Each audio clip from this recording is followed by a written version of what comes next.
बाद में एयरपोर्ट बनना सबसे जरूरी है। और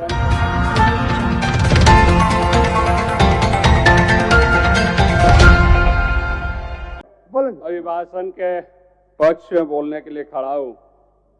अध्यक्ष महोदय, आज मंत्रिमंडल सचिवालय, मंत्रिमंडल निर्वाचन, आवास विभाग, पर्यटन, कला संस्कृति, खेलकूद, युवा कार्य तमाम विषयों पर बजट पेश की गई है।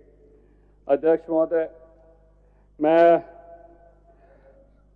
धनबाद जिला केंद्र से भी हमेशा से अनदेखी की गई है। धनबाद जिला, जबकि हम समझते हैं जो पूरे भारतवर्ष में सबसे ज्यादा रेवेन्यू देते हैं, चाहे केंद्र सरकार की एम्स की योजना जो हमारे यहाँ से उठकर देवघर चली गई, हमारे यहाँ कहीं भी ट्रेनें हम लोगों की केंद्र सरकार के द्वारा लगातार रेलवे बजट पारित होती है, धनबाद को अनदेखी की जाती है। एयरपोर्ट हम समझते हैं जो सबसे ज्यादा मांग अगर कहीं पर है तो धनबाद जिले को मांग।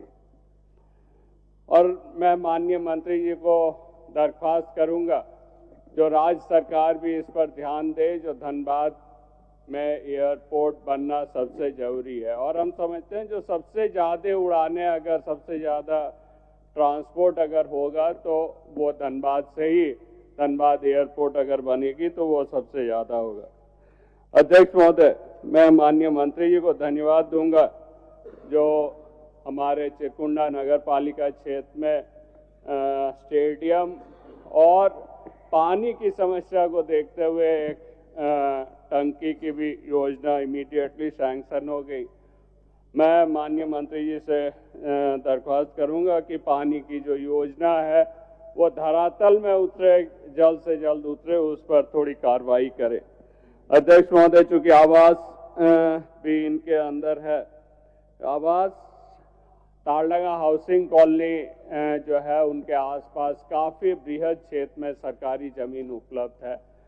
सरकार अगर उन तमाम जमीनों को, जो उनकी ही जमीन है, सरकारी जमीन है, गैराबाद जमीन है, उनको अधिग्रहण करके उस पर आवास बनाए तो हम समझते हैं जो लोगों को भी फायदा होगा और उनकी भी आमदनी बढ़ेगी, मतलब सरकार की भी आमदनी उससे बढ़ेगी। अध्यक्ष महोदय, चिरकुंडा नगर पालिका क्षेत्र में आधा पॉपुलेशन, 50% पॉपुलेशन जो है, जो एससी पॉपुलेशन है, उनका कोई भी आवास या खुद की जमीन नहीं है, लेकिन 100 साल से वो लोग रह रहे हैं।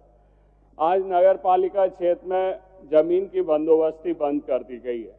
मैं माननीय मंत्री जी से रिक्वेस्ट करूंगा जो लोग 100 साल से हरिजन एवं आदिवासी लोग रहते हैं, ऐसे तमाम जमीनों को बंदोबस्त करते हुए वहाँ मल्टी स्टोरीड बिल्डिंग बनाकर उन तमाम परिवारों को दिया जाए। अध्यक्ष महोदय, मैं 2 मिनट में कंप्लीट करता हूँ।